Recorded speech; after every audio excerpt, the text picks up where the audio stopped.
जी पाकिस्तान के पास जो ऑयल है या जो फ्यूल का जखीरा है वो तकरीबन वो रिजर्व जो है वो सिर्फ एक मंथ के हैं, यानी समझे 28 डेज के। तो 28 डेज के बाद अगर कोई तरीका ऐसा नहीं निकला या 28 डेज से पहले अगर ये लड़ाई झगड़ा खत्म ना हुआ तो पाकिस्तान किसी मुश्किल में जा सकता है। पाकिस्तान के पास फ्यूल नहीं होगा। अल्टीमेटली एंड गेम क्या है?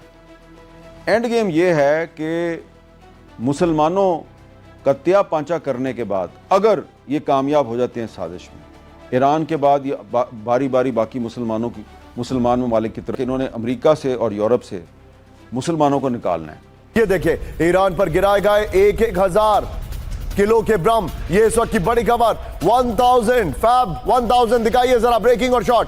दुआ करें कि इस बुखार जंग का बुखार उतरे, अल्लाह ताला बीबी नेतन्याहू को हिदायत दे कि ईरान आखिरी मुल्क नहीं है।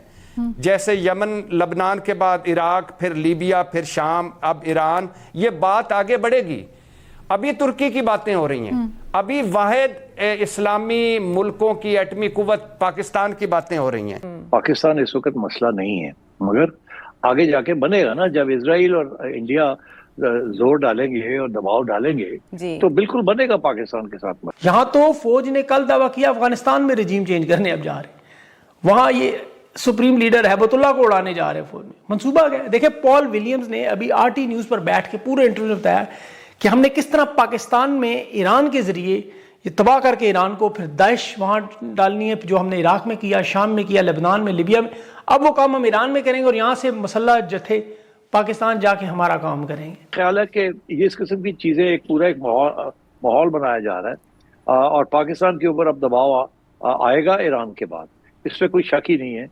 नमस्कार दोस्तों, स्वागत है आपका भारत नाउ में। दोस्तों, पाकिस्तान के अंदर इस वक्त सबसे बड़ी डिस्कशन और डिबेट चल रही है कि ईरान के बाद अगला नंबर पाकिस्तान का है, तो पाकिस्तान किस तरह से खुद को महफूज कर पाएगा। जी हाँ दोस्तों, पाकिस्तान के डिबेट के अंदर कई सारी बातें करी जा रही है कि इजराइल जो है वो अपने पैर बलूचिस्तान के अंदर भी पसार रहा है। मतलब कहीं ना कहीं भविष्य के अंदर इजराइल कोशिश कर सकता है कि बलूचिस्तान को पाकिस्तान से टोटली अलग कर दिया जाए। इसके लिए इजराइल को हमला करने की भी जरूरत नहीं है, वहां पर ऑलरेडी जो BLA और बाकी तंजीमें हैं वो खुद इजराइल का साथ देकर बलूचिस्तान को अलग कर देगी। तो ये डर पाकिस्तान को सबसे ज्यादा सता रहा है कि आने वाले समय के अंदर पाकिस्तान की हालत जो है वो बहुत ही ज्यादा खराब होने जा रही है। दूसरी तरफ बात करें जंग की, तो पाकिस्तान के पास अभी 28 दिन का पेट्रोल बचा है। मतलब ये जंग अगर 1 महीने के अंदर खत्म ना हुई तो पाकिस्तान के बुरे दिन जो है वो शुरू हो जाएंगे।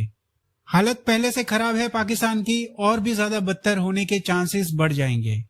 और पाकिस्तान को तैयारी करनी चाहिए इस चीज की, चाइना के साथ और रूस के साथ मिलकर कोई प्लानिंग करनी चाहिए, जैसे कि इंडिया ने अब अमेरिका और इसराइल के साथ बना ली है। जैसे मैंने कहा, ये सब कुछ behind the scenes American ambassador to India ने ये किया है, ये सारा इकट्ठ किया है, तो नरेंद्र मोदी को समझाया है। और तो आज भी देखें ईरान और पाकिस्तान से जुड़े हुए बलूचिस्तान में जो भेजेंगे और फिर यहाँ दहशतगर्दी की वो फजा कायम करेंगे तो फिर क्या होगा?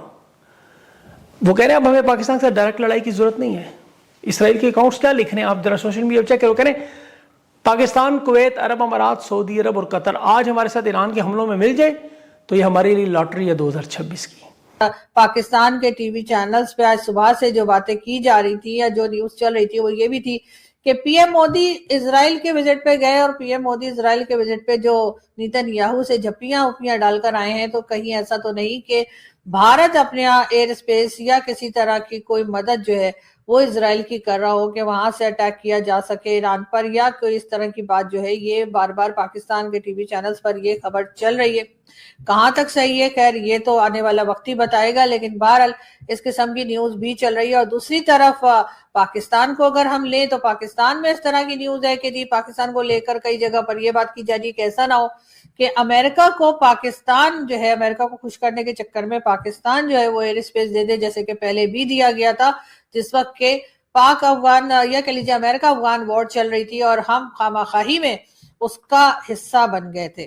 तो ऐसा ना हो कि पाकिस्तान एक बार फिर उसका हिस्सा बन जाए और अमेरिका को खुश करने के चक्कर में हम ईरान से पंगे ले बैठे या ईरान को नाराज कर बैठे, क्योंकि ईरान इस वक्त जिस तरह से अटैक कर रहा है, जिस तरह के मूड में है, उससे लगता नहीं कि ईरान जो है किसी जगह पर भी अमेरिका से दबने वाला या अमेरिका से डरने वाला है। तो पाकिस्तान को जरूर सोच समझकर ही अपने तमाम फैसले करने होंगे। और जहां तक भारत की बात है तो भारत के बारे में जो खबर चल रही है अभी तक बहरहाल कहीं से भी उसकी कंफर्मेशन नहीं आई है, लेकिन पाकिस्तानी मीडिया जो है मुसलसल बता रहा है कि जी शायद पीएम मोदी जो मिलने के लिए गए थे नेतन्याहू से, तो उन्होंने जाकर यही बात की है कि जी हम आपको पाकिस्तान को नुकसान पहुंचाने के लिए खुदा न खास्ता कोई एक ही देखे छोटा सा काम हो, कोई ऐसा इदारा नहीं है पाकिस्तान में जो मुनाफे में हो या बड़ा बेहतर जा रहा हो या कोई ये सिवाय IMF के। पाकिस्तान को नुकसान पहुंचाने के लिए एक ये छोटी सी चीज़ इस वक्त काफ़ी है। ये जो मसनूआत हैं हमारी, एक्सपोर्ट तो कोई नहीं है हमारी सिर्फ फॉरेन रेमिटेंस है। सऊदी अरब अमारात, Bahrain, Qatar, in middle east से जो आती हैं, आप कम से कम 20 अरब डॉलर लगाए, कम से कम ये 20 अरब डॉलर, ये अरबों के जो आते हैं वहां से फॉरेन रेमिटेंस में, एक महीना अगर बंद हो, जो लग रहा है अभी खुदा न खास्ता, मईशत बैठ जाएगी। 28 दिन का सिर्फ पेट्रोल है हमारे पास, वो बहुत ज्यादा है, बल्कि 28 दिन तो मईशत की तबाही, सरहदी मामला, अफगानिस्तान के मामला, और अभी फौज का बयान आ रहा है बगराम एयरबेस पर पाकिस्तान ने हमला किया। आप देखें ट्रंप का ख्वाब पूरा किया जा रहा है। अमेरिका, इसराइल, ईरान यहाँ मार रहे हैं ईरान को, और यहाँ पाकिस्तान अफगानिस्तान को मारने की रजीम चेंज ऑपरेशन की तैयारी में। इसको बोला जाता है बलोचिस्तान स्टडीज प्रोजेक्ट। इसके अंदर ये इजराइल के द्वारा समर्थित है। सबसे बड़ी बात है कि बलोचिस्तान का जो हिस्सा है 44% जो पाकिस्तान की टेरिटरी है वो बलोचिस्तान है। और बलोचिस्तान जो रिपब्लिक ऑफ बलोचिस्तान है वो सिर्फ बलोचिस्तान नहीं है, वो ईरान के अंदर जो सिस्तान प्रोविंस है वो भी बलोचिस्तान का ही भाग है। तो इजराइल अब चाहता है कि जैसे ईरान के अंदर उनके सुप्रीम लीडर अभी नहीं रहे, तो अब वो चाहता है कि ईरान को वीकन किया जाए। ईरान की जो टोटल एरिया है 1.6 मिलियन स्क्वायर किलोमीटर है, जबकि इजराइल का जो एरिया 22,000 स्क्वायर किलोमीटर है। तो ईरान बहुत बड़ा है। ईरान को अगर वीकन करना है तो उसको तोड़ने की जरूरत है।